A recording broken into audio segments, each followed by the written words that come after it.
This week has been an absolute write-off when it comes down to gardening because the weather has been miserable. I was told that we were due to have really good weather this week, and as it's turned out, it's just rained every day. But it's looking a little bit better today. So some of you may have seen over on my Instagram channel last week that I shared that I had taken the frost covers off the orange trees down in the basement, and so I've decided that today I'm going to go down there and give that a bit of a spring clean. I need to get rid of all the leaves, the patio could do with a little bit of a jet wash, and I need to make sure that the orange trees are fed and tidied up as well. There's a couple of dead leaves that just need sorting out. That is one of my jobs that I need to get done today. But if you stuck around for the end of last week's video, you would have heard me reference that there is a new product in the office space. So I want to take a moment to talk about this now. And if you like your wines, then you want to watch this.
So I'm very proud to have partnered with Hire, who are the #1 major appliance brand, and this right here is their wine cooler. Well, first things first, I wanted to talk about the cooler's design. So as you can see, it's got this really nice widescreen clear glass door on it, which has at the very top a touchscreen integrated display. This is of course where you're going to be able to control the cooler. Whilst we're talking about the door, I just wanted to quickly touch on the fact that it has 2 inverted handles on both sides of the door. This is because the door can actually be swung from both directions, which means that it doesn't matter where you're going to be locating this within your house, you can actually swing the door open both ways, which is very considerate from a design point of view. And of course inside you can see that it's well lit, which is lovely, and it also has these very nice premium slatted shelves. So I'm going to set this up now and talk to you a little bit about some of the really cool functions that this cooler has. Albeit this wine cooler is one of the most aesthetically pleasing wine coolers I've ever seen. It also boasts lots of functions and some great technology that I wanted to talk to you about today. And I'm going to start off by talking about my personal favourite feature that this cooler has, which is the dual space function.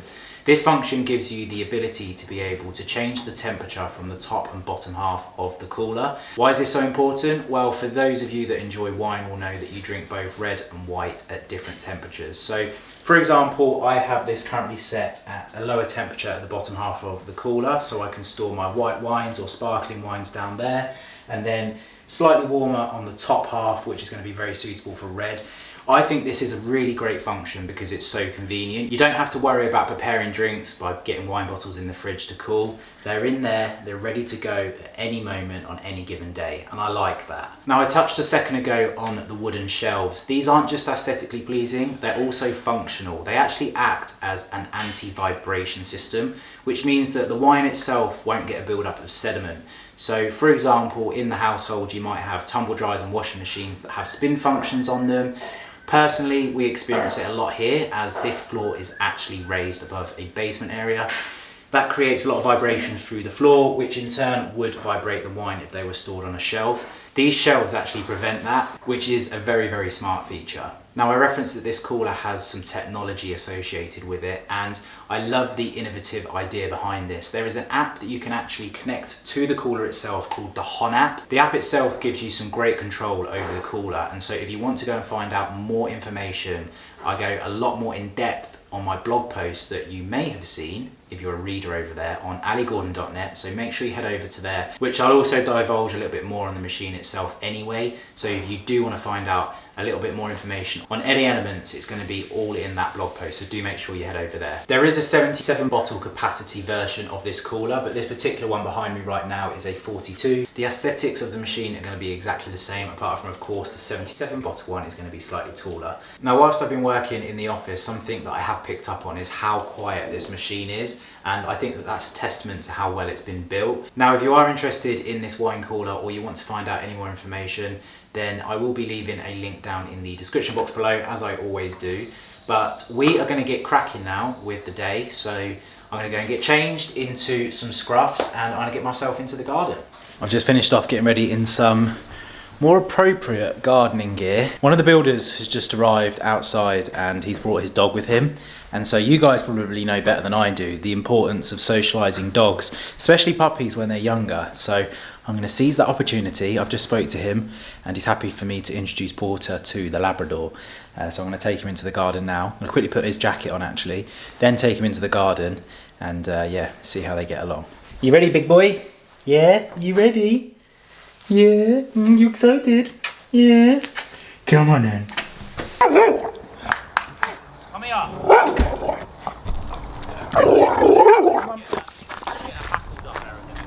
Yeah, it's fine. It's okay. Come here.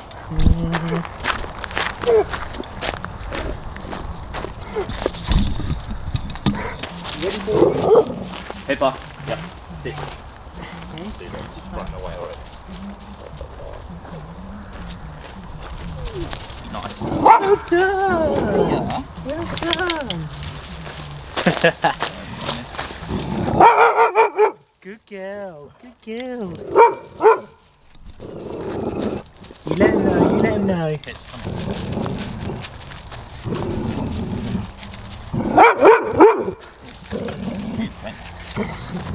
Look at him. The house where they were born was my missus' parents. Oh, okay. So like we had the litter. Yes. And then we picked her out the litter to keep. Amazing. We're gonna go and say hello. Good boy. Good boy. Go and have a sniff. It's the first female dog you've ever met. I thought you'd be all over her.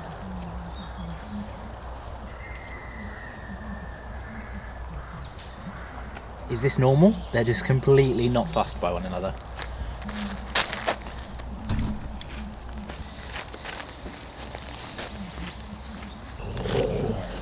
Hello. Hello.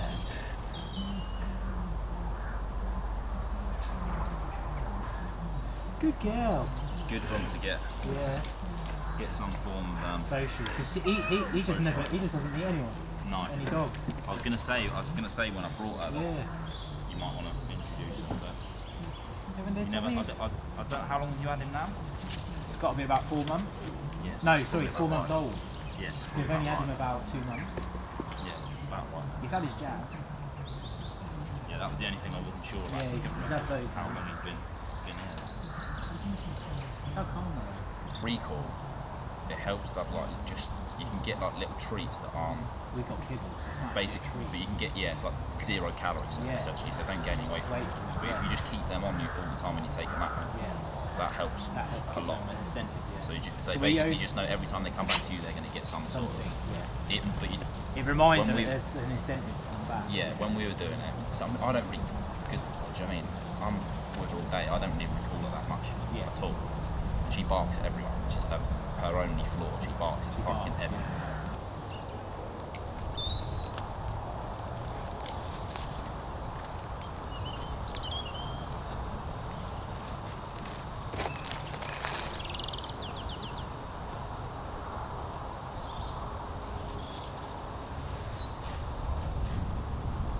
Right, so we've just come down into the basement area, and as you see, there is a little bit of tidying up that needs to be done down here, but the operation of today, as much as cleaning up the leaves is a priority, I want to focus on making sure that my citrus trees are primed for the season, and actually the start of spring, around March time, just before, is a great time to prune back the trees, Not only does it give it a nice shape and aesthetic, most importantly it will help the tree thrive throughout the season and put the energy into the fruit as opposed to growing as an actual tree.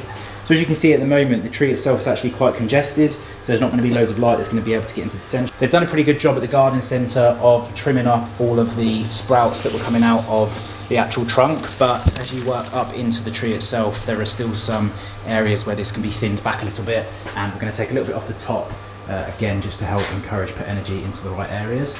So they're looking really good. During the building works, this particular citrus tree here took quite a lot of dust. I'm going to go around just with my finger and I'm just going to basically wipe off all of these leaves just to clean them up a little bit, and then we'll give them a rinse down, because that's the only way I think I'm going to get this dust off, and I'm sure that the tree isn't enjoying it. So that's something I'm going to do after I pruned it, and then once I've done all that, I'm going to have a good sweep up down here and get rid of any of these sort of like green stains that you can see on the limestone, just to give it a little bit of a tidy up. I'm probably not going to jet wash it today. I might leave that for another day. But what I am going to do is give the patio a little bit of a scrub, just so we can get rid of all of this. And then I was going to fill up the water feature. However, I've looked at the weather and we are due some evenings where it's going to be dropping to low temperatures. So I'm not going to do that just yet, but probably in the next few weeks we may be in a position where we're able to put that back on again, which is lovely. So I'm going to set you guys up on a tripod and we are going to get busy pruning up this tree.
I'd say that that was the bulk of the work done.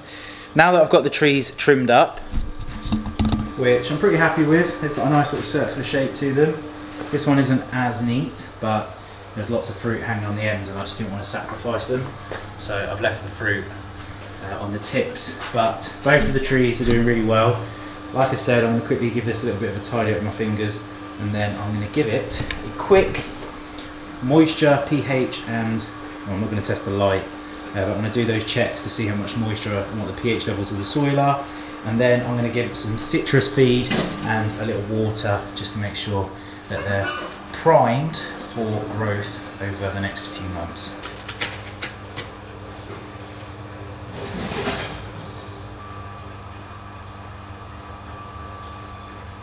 A little update. I took the pH levels and did a moisture check of the soil that these are potted in, and I found that I had a pH level of 7 and the moisture was good. They don't need watering. So I was like, how do I increase the acidity of the soil? What's the best way moving forward? So I did a little Google. There were loads of options that came up and I was a little bit unsure which was the best route for me. Some people suggested using coffee granules. Some people suggested using white vinegar mixed with water. Some people suggested changing to more acidic peat-free soil, which I believed I'd already put in anyway using the citrus soil. There were some other options using fertilizers and some other products. So I decided to phone my granddad, who is a keen gardener, as some of you that have been on my channel for some time will know, and also Carrie's mum, who is extremely experienced in gardening and I know has also owned some citrus trees herself. Both of them gave me the advice to actually speak to somebody that specialises and sells citrus trees for a living, because of course the origins of these trees aren't here in the UK, and so they can be quite particular, and there are lots of different opinions on how to move forward with keeping citrus trees. So good advice, I guess, from them both. Decided to do a little Google search. I found a couple of specialists online and I phoned them both up. It was incredible to see how different their opinions on how I should move forward were. And I do want to quickly say that I am very, very grateful that both of those specialists took the time out of their day to talk to me about my citrus trees, because they really didn't have to. I guess some of you may argue that of course that there is a back-end business in place where they're incentivized to actually talk to me about it, because there may be a product that they can sell to me off the back of the conversation, and I have no doubt that that's where one of the conversations was going anyway. But I do really appreciate that they both took the time, with no guarantee, to talk to me for probably at least half an hour regarding the situation that I have with these trees right now. So with my very little experience with citrus trees, I was of the understanding that we had survived winter. I have some lovely trees that are still green and they've started to fruit, which is amazing, and we were through the worst of it. And the fact that I had some soil that was slightly more towards the alkaline side of the spectrum, everything else was doing pretty good in my opinion. That's what I thought from what I could see and how I felt about the situation. And of course when we bought these trees, the garden centre told us that they were okay to keep outside, make sure you fleece them up, make sure you keep them fed, and make sure you keep them sheltered as best as you can. So we'd kind of like followed that advice. I then obviously took some advice from a landscaper with regards to how to pot the plant, and the garden centre obviously sold us the pots that we potted the exact plants that we'd brought from the garden centre at the time of purchase. So I phoned up one of the specialists, and to really summarise it in a couple of sentences, everything that I had done was wrong. Basically, it's the first specialist that I'd phoned. The pot was incorrect. I should have used a plastic pot with more perforations in it to allow for more drainage, because these kind of pots only have one hole in the bottom and they're more likely to get clogged, and the drainage isn't going to be sufficient, and you're going to end up with, in their words, a wet bottom. And then I also used ericaceous soil at the bottom with granules in it, just to kind of pick up the actual height of where I was going to start my citrus compost, because this was such a large pot. That apparently is what's contributed to me having a more alkaline soil. The meter that I'm using to read the levels may as well go in the bin apparently, because I didn't spend over £300 on it. So I've learned quite a lot of things. My leaves have slightly started to brown. Her opinion was that will only get worse moving up until April, and there's a chance that I'm going to lose the trees, which obviously scared me a little bit, because I was like, whoa, I thought I'd got through winter. And then this specialist was saying, you know, your pot's wrong, your soil's wrong, your meter's crap, and you're going to lose your tree in April. And I'm like, whoa, okay. So the advice was to basically take the trees inside to a warmer environment, allow them to dry out, water and feed them when appropriate, and then in April to May time, more towards the May time, bring them back out into the courtyard and take them out of their pots, buy the soil from them, repot them in plastic pots, and situate the plastic pots within these larger pots with their soil, and I've got a greater chance of them to survive. Of course, it's very hard for me to shift a 80 to 100 kilogram tree on my own from here into the house, albeit not impossible. So that was specialist number one.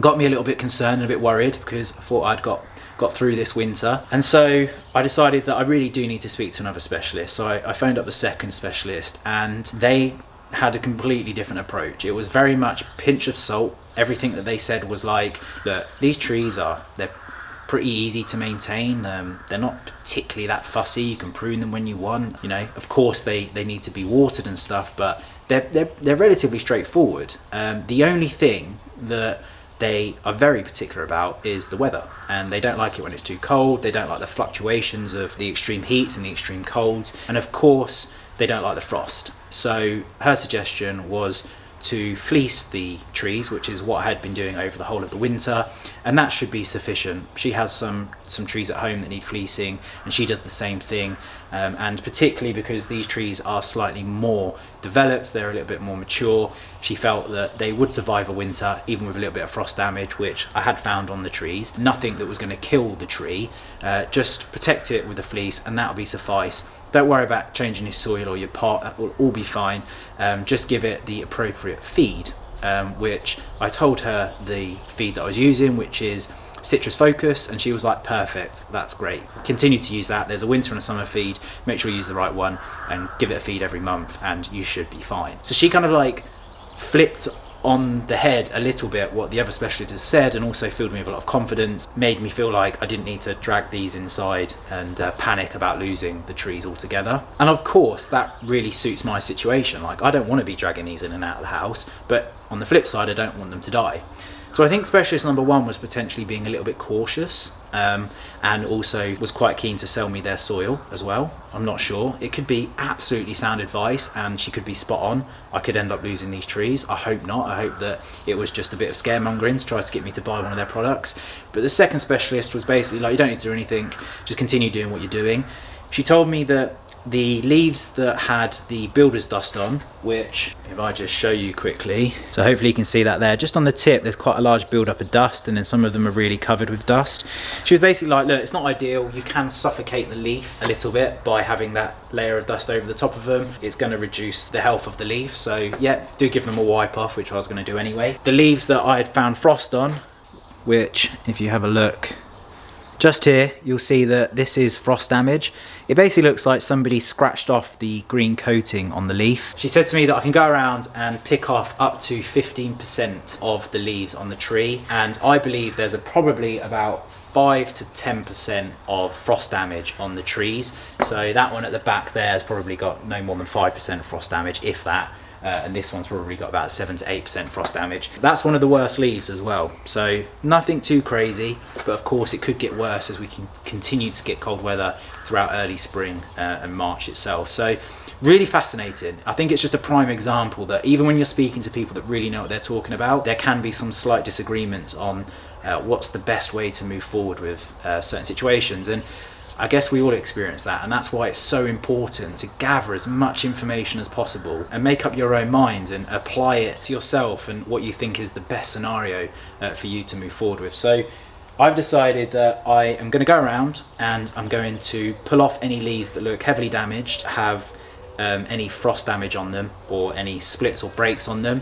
This is because I'm going to try to force the energy into the part of the tree that is performing well, and hopefully that'll again increase its chances of survival. And another reason why it was so good to prune them was because I actually got rid of a lot of the growth and the sprouts, so I'm going to be able to control the energy of the tree to go into the areas of the tree that are important to keep it alive, and to keep that focus on really feeding the fruit. So I just wanted to touch base on that. I know that was a little bit long-winded, but I've basically just spent the last hour or two phoning people up, trying to decide what's the best way to move forward, because I didn't really know what I was doing, and I don't really know what I'm doing. I'm making it up as I go along, but hopefully I'm making the right decisions, and I wanted to update you on that. So I've currently, obviously as you saw, swept the area up, sorted the trees out, and I've gone around and I've plucked off the majority, not all, of the parts of the leaves that needed to be tidied up. So that's done now. I'm going to drain out the water feature because there's some rainwater in there.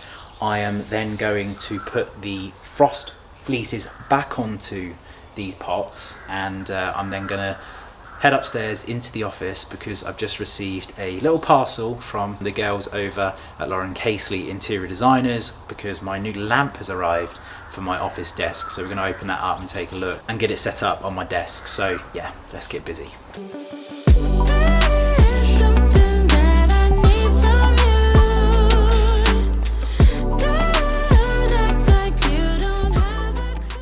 Right, so as you can see, the fleeces are on. I decided to not water them because I don't want moisture sitting on the leaves, because that will not help. If it does freeze, that'll damage them even more. There's been so much rainwater that has fell into this, I've decided to just give it a little run through, and then I'm going to drain this back down, get rid of all the water into the drain over there, and then that is us done out here for the moment. So I've just been doing a little bit of work outside on Lydia's greenhouse, but you may remember there was a lamp situated on the edge of this desk, and on the windowsill you'll see that I have the new lamp.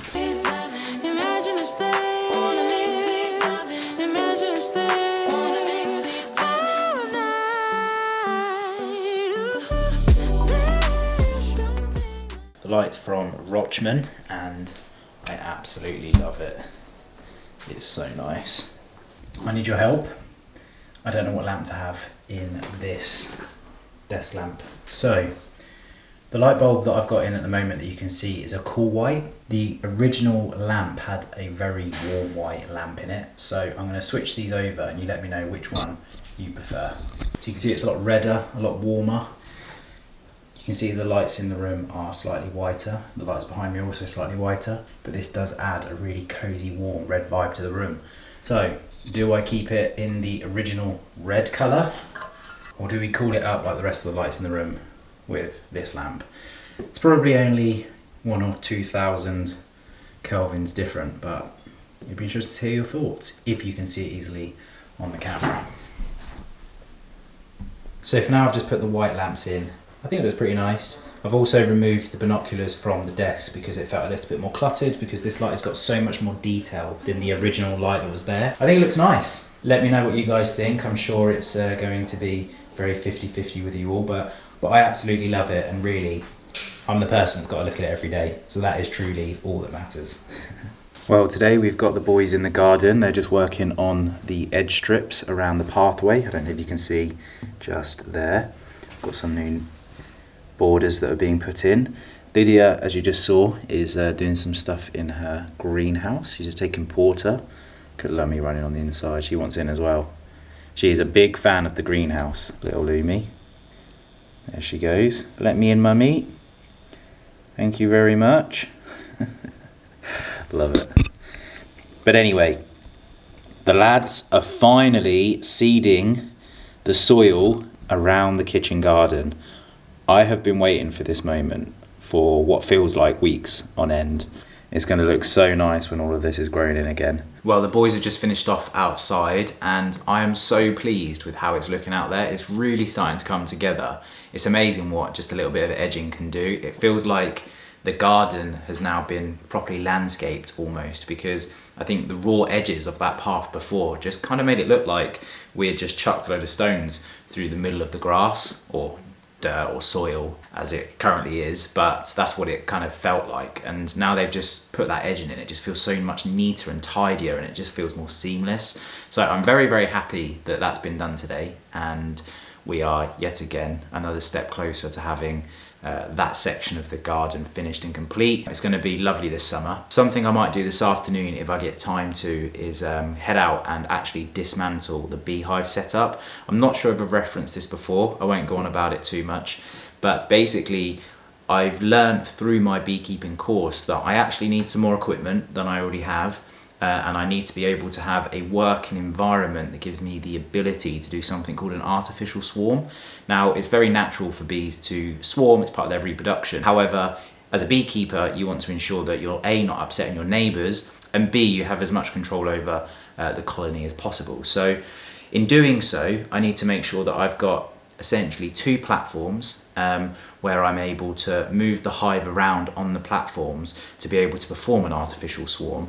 That way I can fulfill my kind of beekeeping requirements, as it were, to the best of my ability. And so the current setup actually doesn't quite work. That singular platform isn't quite what I really needed out there. So it's really great that I've taken this course and I'm learning so much, and I've obviously identified that could be improved upon. Maybe a little bit hasty getting out there and fitting it prior to actually taking the course, but I didn't want the hive sitting in the house over the Christmas period, etc. So it was right to get it out, and so I needed to put it on a stand. So it's just one of those things. It's a learning process, I guess, and it's not going to be completely wasted. I'm going to try and use the stumps that were put into the ground with a post mix to build off of and create my new stands using at least a couple of those anyway. So that's something that I need to get out there and assess. And I did just mention a second ago about needing more equipment, which again, something that nobody had ever mentioned. When you purchase your hive, they never say, you know, often purchased with a second brood box, roof and floor. They just, you know, sell you the products and that's that. And nobody's ever referenced anything to me about needing more equipment. And the reason why you need more equipment is because when you are doing a artificial swarm, you obviously need more boxes to put the bees in and put new frames in and stuff like that. So you need to have two components to be able to perform that, which means that my singular hive isn't good enough. So you can get things called nucleus boxes, and you could also get another brood box, but I won't get into it. I basically need some more equipment and I need some more space out there to do so. So I'm going to do that hopefully this afternoon if I get time. It is freezing out there today. The temperature's just plummeted. I'm gonna wrap the video up here. I'm not gonna take you outside and film because I just want to get out there and get it done as quickly as possible and get in because it's so cold. And then Lydia and I are gonna settle down for the evening. So I hope you did enjoy today's video, and like always, I will leave a link down in the description box for anything that I feel is relevant, including the wine cooler that's in the back. And so yeah, I hope you enjoyed this video. Next week, I'm not sure what we're gonna be doing. I really want to get into my shed and give it a good clean out because it is absolutely chaos in there. Like, I can't even really move around in there. So yeah, we'll see. Next week, of course, the work continues at the house, which is really exciting because I think Lydia keeps on telling me this is going to be one of the weeks where it all kind of like pulls together. So a lot of the time in building, what happens is it feels like everything gets stripped out really quickly and you're kind of at a shell, and then it seems to take a very long time to get to a point where you start seeing the kind of like second fix phase and things really coming together. But we're just about to hopefully hit that part of the build where things start to pull together, furniture starts going in, and we start to essentially get our house back. I'm really looking forward to it because I do find it a little bit disruptive where things aren't where they normally are. I like routine, I like to be able to leave things where they belong, and then I don't need to think about it. And of course, when everything's up in the air, I'm like, oh, where did I put that? And it just takes a little bit longer. So I'm looking forward to getting back on top of everything. But anyway, I'm rambling, so I'll see you on the next one. Peace.